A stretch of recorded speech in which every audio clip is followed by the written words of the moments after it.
Welcome back to Sociology 226, and welcome to the Kingston Penitentiary. This is Michel Foucault, video 1. In this video, I have 3 goals. First, I'm going to give you a sketch of Foucault's life and work.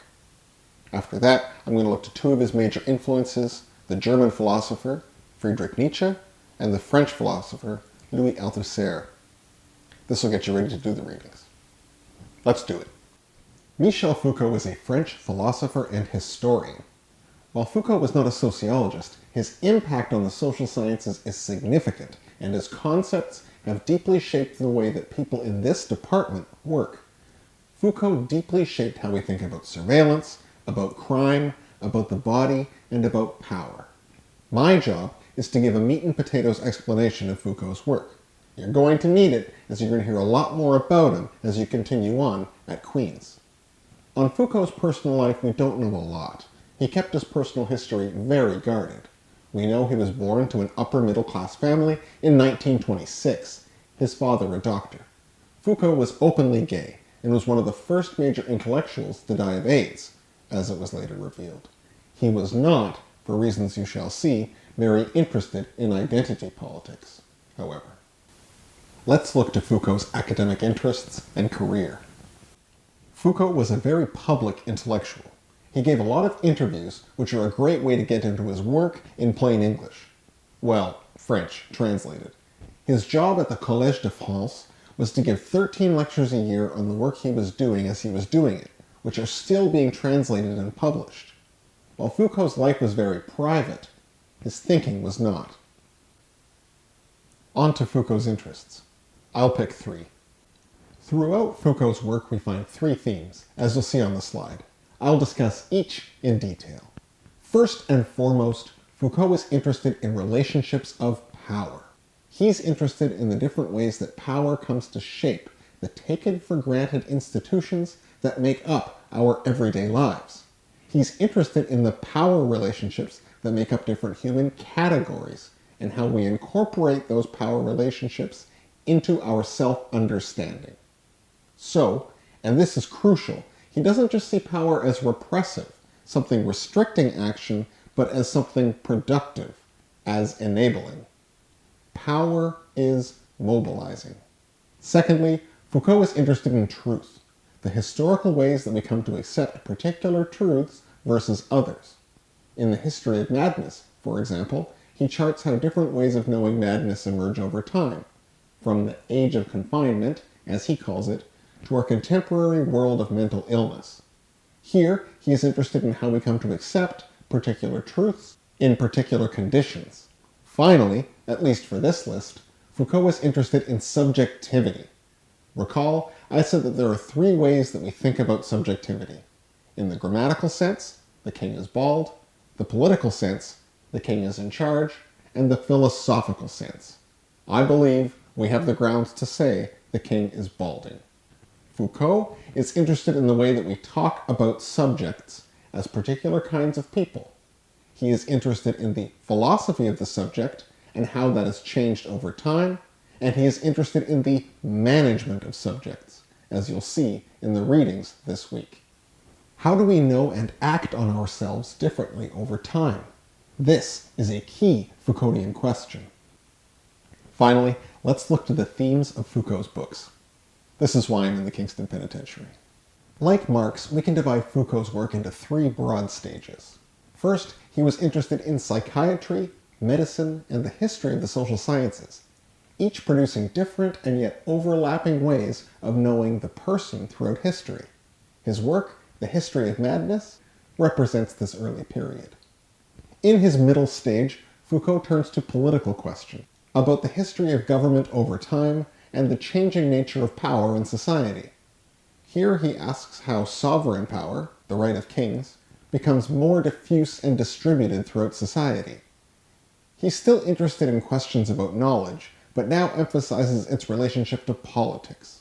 The chapter you'll read today, Docile Bodies, is from Discipline and Punish, representing this period. Here he's asking about how bodies become subject to forms of power and new mechanisms of training and discipline. Finally, Foucault became interested in sexuality towards the end of his life. he intended to produce a 6-volume series on the history of sexuality, managing only to write 3 and leave notes for a 4th volume that just came out. Here Foucault's interested in the various historical truths about sexuality, and how we come to incorporate these truths into our self-understanding. Here the interest isn't in sexual activity per se, but rather the ways that sex is made a problem throughout history, and the answers that we come up with to that problem. Throughout these stages we find 3 common themes: power, truth, and subjectivity. Foucault inherits this from the German philosopher Friedrich Nietzsche. The biggest philosophical influence on Foucault was the German philosopher and philologist Friedrich Nietzsche, philology being the comparative study of languages. Now you know. We are interested in Nietzsche's philosophy of morality. Nietzsche called his overall project the revaluation of all values. That is, he was interested in exploring the moral trends from ancient Greek and Roman cultures to modern Christian cultures and how we come to our present day. He believed that the contemporary moral order denies the potential for excellence, as it is promoted through Christian cultural norms. From this, Foucault takes his fundamentally historical method, Nietzsche's genealogy. Foucault also draws from Nietzsche in his understanding of truth. Nietzsche argued that the world is far less ordered and reasonable than most philosophers have thought. The world is fundamentally chaotic, and we try to shape it in our own image. We force order on the world as we force order on each other, and others force back. The focus isn't just on knowledge, but on energies and overcoming. We can call this Nietzsche's anti-rationality, because he doesn't see the world in terms of a divinely ordered plan, or a fundamentally reasonable thing. Life and knowledge, for Nietzsche, are constant struggles. For Nietzsche, to know something is to grapple with the chaotic nature of the world. This applies to science, to warfare, to morality. Each body strives to increase its power to act, as does each mind. He calls this the will to power, first and beyond good and evil. What we call good and evil are just those things that prevent us from reaching our goals. Here Nietzsche opposes Christian morality, what he calls herd morality, because it fools us into believing that salvation in another world is worth denying this one. He wants to maximize our drives, our bodily capacity for action, something Christian morality opposes. This interest on the body and bodily morality is deeply influential on Foucault. So power, truth, and morality are concerns that Foucault takes from Nietzsche. Next, the French philosopher Louis Althusser. We've already spoken in this course about how Marx and Engels theorize ideology. Remember the opening lines of the German ideology. Hitherto, men have always formed wrong ideas about themselves, about what they are, and about what they ought to be. Marx and Engels argue that the way we come to know and understand things is ultimately determined by our material existence, that sensuous life activity is formed by the ways we labor. Dominant economic groups dictate how we think. Labor doesn't alienate our consciousness, it shapes it. This we call the base superstructure argument. Althusser, similarly, was thinking about the different ways that we consciously and unconsciously accept the dominant order of material relations. When walking down the street, someone calls out, "Hey you," and you turn around. "It's me." Well, in this same fashion, we come to identify with our place in the dominant order of material relations, clinging to it as we would any other part of our identity. This is Louis Althusser's extension of Marx and Engels' concept of ideology. Hailing. The police hail us, and we are ready to respond. Your boss calls, you answer. The school teacher hails us, and we turn around and do what we're told. The sociology professor hails us, you get the idea. This is a bad summary of Althusser's ideology and ideological state apparatuses. A real pleasure to read, should you care to. This is where Foucault takes his interest in subject formation. Althusser's interest was in how institutions, state, public, and private, reproduce dominant material relations and allow capitalism to continue. Marriage, jail, and property relations all do this equally.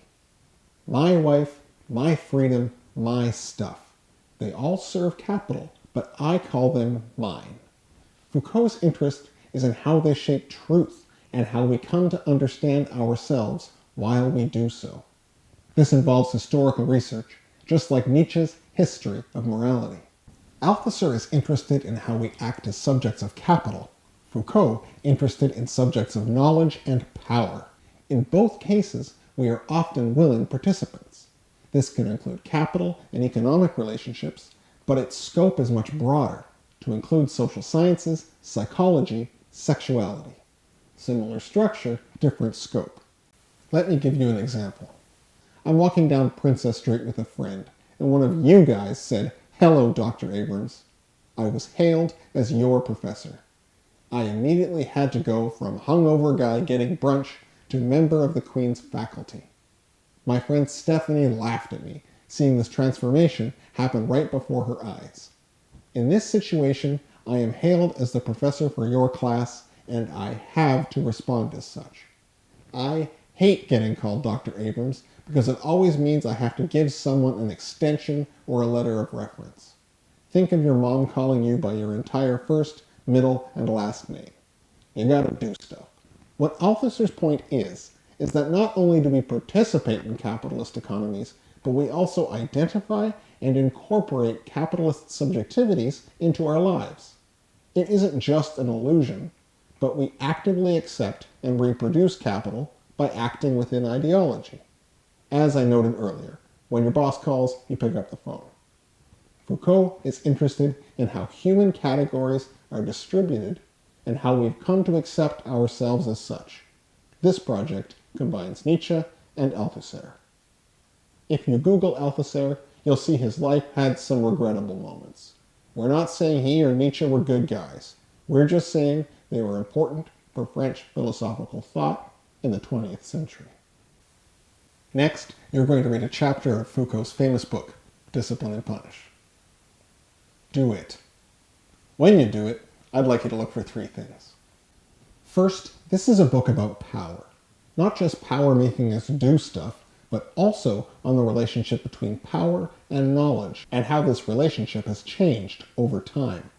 Foucault is exploring how power has shifted as we approach the modern age, and how scientific knowledge on prisons, on factories, on soldiers has shifted.